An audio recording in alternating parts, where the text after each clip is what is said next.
चलें। हमजा पहले panel data को रिवाइज कर लेते हैं, ठीक है। यहाँ पे जी। मैं डेटा कर देता हूँ एक्सपेंसेस का, ठीक है। और यहाँ पे डेटा कर देता हूँ इनकम का। इजी रखते हैं, डन। इसे मैंने कह दिया जी। वाई, इसे मैंने कह दिया एक्स, ठीक है। डेटा मेरे पास है ठीक है। 2000 से लेके 2010 तक का।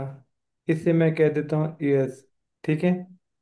2000 से लेके यस। 2010 तक का कर लेते हैं। इसे मैं ड्रैग कर देता हूँ, ठीक है। एक्सपेंसेस मैं यहाँ पे एक ठीक है। रैंडम नंबर जनरेट कर देता हूँ।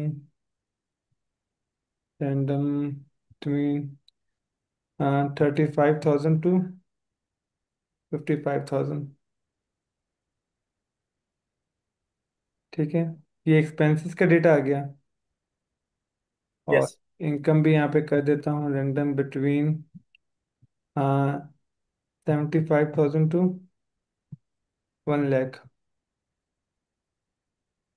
अच्छा, एज्यूम करें ओके। ये सारा डेटा पाकिस्तान का है, ठीक है। तो जो ठीक है। कंसेप्ट अभी तक हमने पढ़ा हुआ है तो उसके मुताबिक ये टाइम सीरीज का डेटा हो गया, क्योंकि एक ही ठीक कंट्री है। का डेटा है 10 साल का। तो over the period of time हम डेटा कलेक्ट करें तो हमने इसको टाइम सीरीज का नाम दे दिया था, ठीक है। अब इसको पैनल में ठीक है। कन्वर्ट करते हैं, डन। यहाँ पे एक वेरिएबल डाल देता हूँ कंट्री।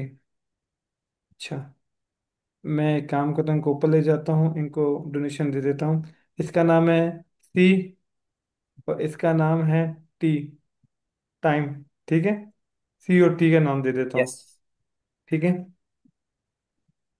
ठीक है। अब यहाँ पे लिख दिया पाकिस्तान मैंने, डन। तो ये डेटा है डन। मेरे पास 10 साल का पाकिस्तान का, ठीक है। अब 10 साल का डेटा ठीक है। मैं ले लेता हूँ इंडिया का, और 10 साल का डेटा ले लेता हूँ बांग्लादेश का, डन। ठीक है। 10 साल में कॉपी कर दिया मैंने, और ये 10 साल मैंने दोबारा से कॉपी कर दिया और उसको मैंने कह दिया ये इंडिया का डेटा हो गया, इंडिया। ठीक है। अब बांग्लादेश। ये इंडिया हो गया, और ये हो गया हमारा बांग्लादेश, ठीक है। ये जी। बांग्लादेश हो ठीक गया है। हमारा, डन।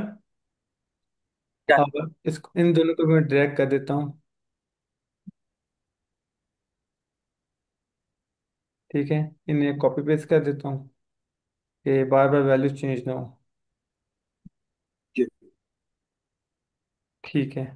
और मैं इस पे लगा देता हूँ, टेबल बना देता हूँ इसको, ताकि फिल्टर लगाने में परफेक्ट। आसानी हो जाए, ठीक है।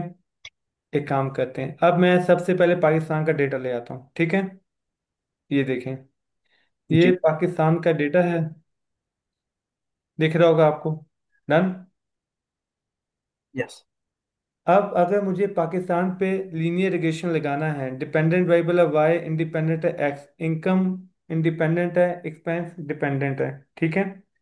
और मैं एक जी। कांस्टेंट की वैल्यू एज्यूम कर लेता हूँ। कांस्टेंट की वैल्यू क्या है, मैं कहता हूँ कांस्टेंट की वैल्यू है 40,000। 12,000, ठीक है। और बीटा की वैल्यू क्या है, ठीक है। बीटा की वैल्यू है मेरे पास 0.45, डन। इसका मतलब ये है कि मैं कहना चाह डन। रहा हूँ कि पाकिस्तानियों की इनकम अगर जीरो भी होगी तो पाकिस्तानी कम से कम 12,000 तो खर्चा करेंगे, डन। कांस्टेंट की जी। वैल्यू क्या बताती है, value done. Of y when x equal to zero. Y पे क्या है, एक्सपेंस है, कि मतलब एक्सपेंसेस आपके 12,000 तो होंगे ही होंगे चाहे आपकी इनकम जीरो हो जाए, डन। और दूसरा बीटा की वैल्यू जी पॉइंट बिल्कुल। फोर फाइव है, पॉजिटिव बीटा है, मतलब पॉजिटिव रिलेशनशिप है, इनकम बढ़ेगी तो आपके एक्सपेंसेस भी बढ़ेंगे। 0.45 का जी मतलब बिल्कुल। क्या है, इनकम 1 रुपये से बढ़ेगी तो एक्सपेंसेस 0.45 से बढ़ेंगे। इसका मतलब ये हुआ कि इनकम अगर 1,000 से बढ़ेगी तो एक्सपेंसेस 450 रुपये से बढ़ेंगे, राइट। राइट। अब यहाँ पे एक काम करते हैं, पाकिस्तान का ग्राफ बना लेते हैं। यहाँ पे मैंने एक ड्रॉ पे क्लिक कर दिया, ड्रॉ पे मैं ये रेड क्लिक कर लेता हूँ पाकिस्तान का। अब ये ग्राफ बन गया, ठीक है। यहाँ से ठीक है। पाकिस्तान की लाइन गई, इसको मैं पी कह रहा हूँ, डन। कि 12,000 से डन। डन हो गया। आगे जी। चलें। अब यही इक्वेशन मुझे बनानी पड़ेगी बांग्लादेश के लिए। ठीक है, उनका भी कांस्टेंट लिखूंगा, यहाँ पे लिख देता हूँ पाक कांस्टेंट। डन हो गया। यहाँ पे लिख देता हूँ इंडिया कांस्टेंट।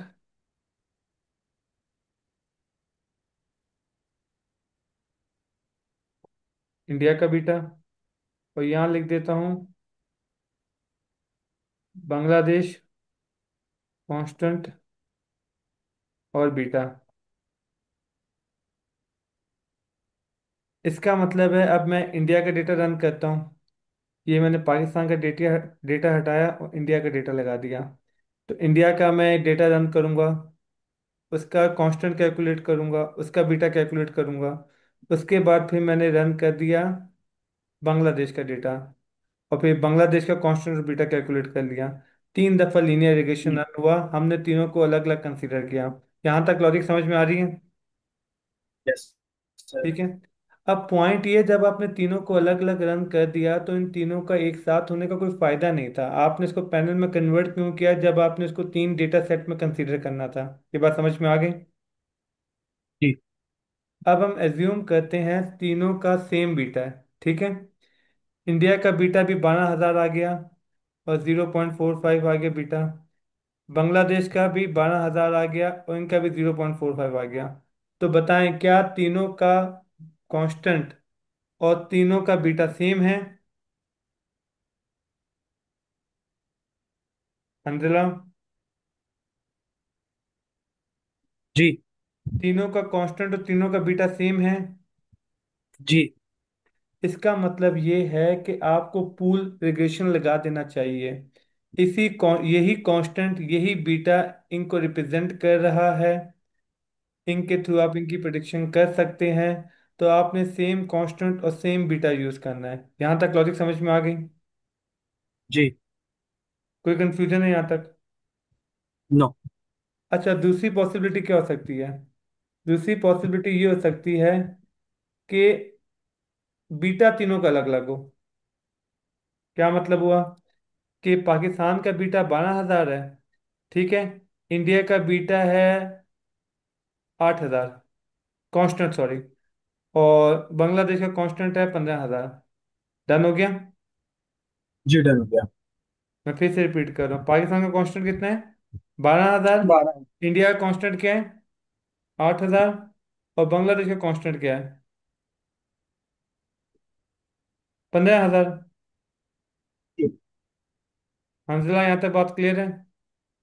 जी बिल्कुल क्लियर है। ठीक है।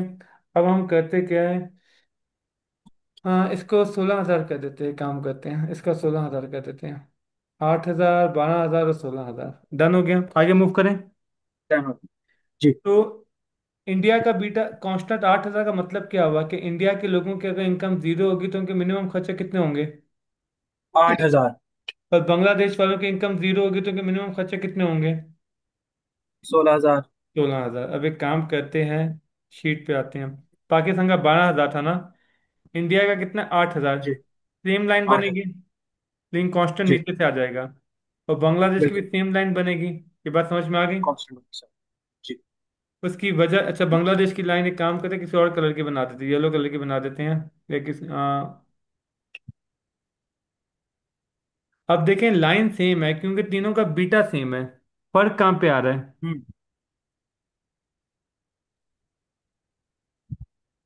बोले।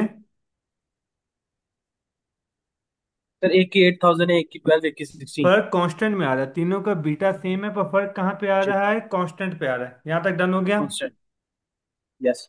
ये लॉजिक क्लियर हो गई? यस। अब अगर तीनों के अलग अलग कांस्टेंट है, डन, तो अब हम करें क्या? इक्वेशन तो हमारी बनती है y equal to C plus, एक सी में रेड से कर लिख देता हूँ, सी प्लस बीटा एक्स, ये इक्वेशन होती है ना? जी। जी। अब पॉइंट ये, कांस्टेंट किसका लिखें? इसका लिखें, इसका लिखें, इसका लिखें, किसका कांस्टेंट लिखें? तो इसका सोल्यूशन ढूंढते हैं। डन। मैं समझाने के लिए कहता हूँ एक काम, कि एक इसकी एवरेज कैलकुलेट कर लेता हूँ। डन। इसकी एवरेज जी। कैलकुलेट कर लेते हैं। अच्छा, अच्छा, जब तीनों को कांस्टेंट अलग अलग है तो पहले तो एक बात समझें, इफेक्ट आ गया। डन। पहले तुमने ये देखना था यस। इफेक्ट आया इफेक्ट नहीं आया। अगर तीनों का सेम कांस्टेंट है तो मतलब इफेक्ट नहीं आया, और तीनों के अलग अलग कांस्टेंट है तो मतलब इफेक्ट आ गया। यहां तक लॉजिक समझ में आ गई? जी। अच्छा, अब बिल्कुल तीनों आप। के अलग अलग कांस्टेंट आ गए, इसका मतलब इफेक्ट आया है। अब इफेक्ट की दो टाइप्स है, एक का नाम है फिक्स इफेक्ट, एक का नाम है रैंडम इफेक्ट। रिपीट करें?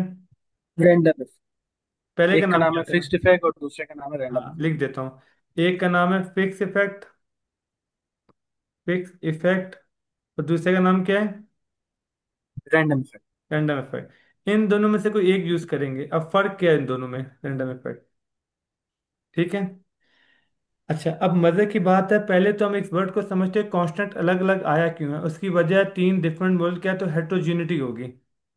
क्लियर है? एब्सॉर्ब। जी। ठीक है। हमने एक बड़ा डिटेल में कंसेप्ट सीखा था अनऑब्जर्व हेट्रोजीनिटी का, उसकी मैं भी थोड़ी देर में सेपरेट वीडियो बनवा देता हूँ। ठीक है। यहाँ पे डिस्कस करूंगा तो इस वीडियो ठीक की है। लेंथ लंबी हो जाएगी। अब ये अलग अलग कांस्टेंट आया। अब अपने देखना क्या है, ये जो कांस्टेंट है ना तीनों, क्या ये कांस्टेंट आपके इंडिपेंडेंट वेरिएबल का नाम क्या है? इनकम। इनका। अगर ये कांस्टेंट आपके इंडिपेंडेंट वेरिएबल इनकम से कोरिलेटेड है, ये बात समझ में आई, तो फिर फिक्स इफेक्ट है। जी। डन हो गया? ठीक है। फिक्स इफेक्ट क्या होता है? कोरिलेशन एक दफा विद दोबारा बता। एक्स। अगर एक्स। आपका कांस्टेंट इंडिपेंडेंट। कोरिलेटेड है किससे? इंडिपेंडेंट वेरिएबल से। ये बात समझ में आ गई? जी। तो फिर क्या है? फिक्स इफेक्ट लगेगा। Fixed effect. हम्म। बस कोरिलेशन ही लिख देता हूँ। बताएं कोरिलेशन कब लगेगा? जब कांस्टेंट कांस्टेंट का कोरिलेशन है इंडिपेंडेंट वेरिएबल से तो फिक्स लगेगा। और कोरिलेशन नहीं है तो एंड तो फिर आपका रैंडम लगेगा। रैंडम लगेगा। अब पॉइंट ये है, आपने इक्वेशन अभी देखी कि इक्वेशन में एक ही कांस्टेंट है, तो अब इसका सोल्यूशन क्या निकालेंगे हम लोग? सोल्यूशन ये निकालते हैं, समझाने के लिए कह रहा हूँ कि एक्चुअल में ये ऐसा नहीं कर रहा, पर आपको लॉजिक समझ में आ जाएगी। इन तीनों कांस्टेंट की एवरेज ले लूँ। जी ले लीजिए। ये मैंने इसको इसे प्लस इसे प्लस इसे, इन तीनों को प्लस कर दिया, डिवाइड बाय 3 कर दिया, तो वैल्यू 12,000 ही आ गई। डन। Yes sir. एक काम करते हैं कि इसको 6,000 कर देता हूँ, ताकि एवरेज ट्री चेंज हो, और इसको कर देता हूँ 10,000, इसको कर देता हूँ 14,000। ठीक है, ताकि तीनों डिफरेंट हो जाए, 12-12 हजार ना रहे। तो पाकिस्तान का कांस्टेंट ठीक। 14,000 कर दिया है। ठीक है, इंडिया 6,000 और ये सोलह ठीक है। हजार डन। डन। एवरेज अब कितनी हो गई है? 12,000। अब एक, अच्छा, 12। बीटा तो सबका सेम चल रहा था 0.45। ठीक हो गया। जी। अब मैंने इक्वेशन क्या बनाई, ये देखिएगा, ड्रॉ पे आ जाता हूँ। इक्वेशन मैंने बनाई वाई,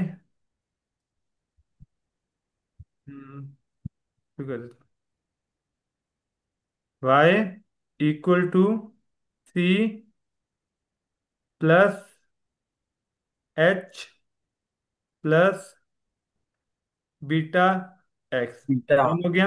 एक्स। जी। ठीक है। जी। अब सवाल है कांस्टेंट की वैल्यू में क्या लिखूं मैं?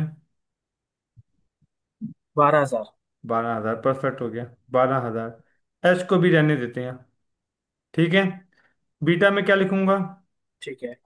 0.45। जीरो डन फोर हो गया। Five G. 0.45। फोर। एक्स में मेरी इनकम आ जाएगी। ठीक है। जी। एक्स में क्या आ जाएगी? इनकम। इनकम आ जाएगी। ठीक है। अब सवाल है एच में क्या आएगा? एच में ये डिसाइड करेगा आप पाकिस्तान को प्रिडिक्ट कर रहे हो, इंडिया को प्रिडिक्ट कर रहे हो, या बांग्लादेश को प्रिडिक्ट कर रहे हो। अगर मैं पाकिस्तान को प्रिडिक्ट कर रहा हूँ, ठीक है, तो करेंगे क्या? हर किसी को लेस करेंगे अपनी एवरेज से हम लोग। एक्स। क्या मतलब हुआ इस बात का? अब देखें, इस ये आ जाएगा 2,000, क्योंकि टू जी थाउजेंड बिल्कुल। ज्यादा है। ये आ जाएगा -6,000। डन हो गया। जी बिल्कुल। और ये क्या आ जाएगा? 4,000। ये क्लियर हो गया? 4,000। Yes sir. तो अगर तो देखें, क्योंकि ये कांस्टेंट इसका 14,000 था, मैंने इसकी जगह 12,000 लिख दिया पाकिस्तान की दफा, तो 2,000 इसके अंदर ऐड कर दूंगा, ये एडजस्टमेंट हो जाएगी। बिल्कुल तो सही अगर जवाब। मैं इंडिया की दफा यहाँ पे 12,000 लिखूंगा तो 6,000 ज्यादा लिख दिया था, तो -6,000 लिखूंगा तो ये एडजस्टमेंट हो जाएगी। और यस सर। बांग्लादेश की दफा 16,000 था लेकिन मैंने 12,000 लिखा है, तो 4,000 लिखूंगा तो एडजस्टमेंट हो जाएगी, 4,000 ऐड राइट। करेंगे। तो इसका यस मतलब सर। ही एच की वैल्यू चेंज होती रहेगी इस बेस के ऊपर कि आप किस मुल्क को प्रोटेक्ट कर रहे हैं। डन। जी बिल्कुल। ये मेरा एच क्या है, ये मेरा अनऑब्जर्व हेट्रोजेनिटी है। लॉजिक क्लियर हो गई। Yes sir. ये क्या हो गया, अनऑब्जर्व हेट्रोजेनिटी हो गया। अनऑब्जर्व्ड हेटेरोजेनिटी। ये जो एच है ये किससे कोरिलेटेड होगा, एक्स से। अगर किसी इंडिपेंडेंट से है तो फिर फिक्स्ड इंडिपेंडेंट इफेक्ट एक्स ही यस। है ना, जी बिल्कुल। इंडिपेंडेंट एक्स है ना। तो ये यस एक्स सर। से कोरिलेटेड है तभी ये फिक्स इफेक्ट लगा है। अब एज्यूम करते हैं ये जो डिफरेंस है ना एच, ये एक्स से कोरिलेटेड नहीं है। डन। नहीं है। अब हमारा जी। लिखने का स्टाइल थोड़ा चेंज हो जाएगा, दिखाता हूँ आपको। अब हम ना लिखेंगे किसी और तरीके से ताकि डिफरेंस हो सके। अब मैंने लिखा म्यू है वाई इक्वल टू, क्या लिखना चाहिए, पहला वर्ड क्या होता है, C plus constant. Beta x plus mu लिख दूंगा। तो टेक्निकली जो एच है ना, एच की जगह मैंने क्या लिख दिया है। म्यू। तो बात वही है, एच पहले ऐड करो या बाद में ऐड करो, लॉजिक समझ में आ गई। इक्वेशन में कोई जी फर्क बिल्कुल थोड़ी ना पड़ा। लेकिन यहाँ पे मैंने कहाँ पे लिख दिया, बाद में, और एच की जगह क्या सिंबल यूज किया है, म्यू का। ये बेसिकली रिप्रेजेंट करेगा कि ये रैंडम इफेक्ट के थ्रू ये इक्वेशन बनाई गई है। ये बात समझ में आ गई। यस, अगर हम लोग म्यू को एच की जगह पे लिखें, जैसे एच आपने पहले लिखा था कांस्टेंट के बाद, तो हाँ, कोई प्रॉब्लम नहीं है, लेकिन रिप्रेजेंटेशन इसलिए अलग से की जा रही है ताकि दिखने से पता चल जाए फिक्स इफेक्ट लगाया जा रहा है, रैंडम इफेक्ट लगाया जा रहा है। इसमें वाई के आंसर में थोड़ी ना फर्क पड़ेगा, आंसर तो सेम ही आएगा वाई का। बिल्कुल ठीक है। रिप्रेजेंटेशन में फर्क आ गया। अच्छा, मजे की बात क्या है, जब आप ये म्यू रैंडम इफेक्ट निकालेंगे ना तो ये इफेक्ट डिफरेंट आएंगे। ये 2,000, 6,000, 4,000 नहीं आएंगे। ये बात समझ में आ गई। जी हाँ। ये पूरी लॉजिक समझ में आ गई। तो यस अब सर। मुझे बताएं ये जो म्यू है ये एक्स से कोरिलेटेड होगा नहीं होगा।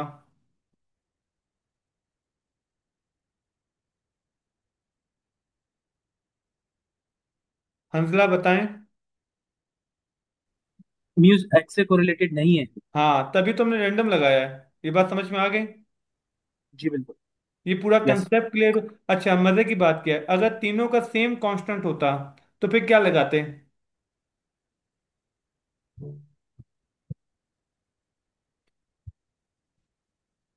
एवरेज लेते भी तो सेम ही आंसर नहीं आता। नहीं, तो इसका मतलब है पूल इरिगेशन लगा दें। ये बात समझ में आ गई।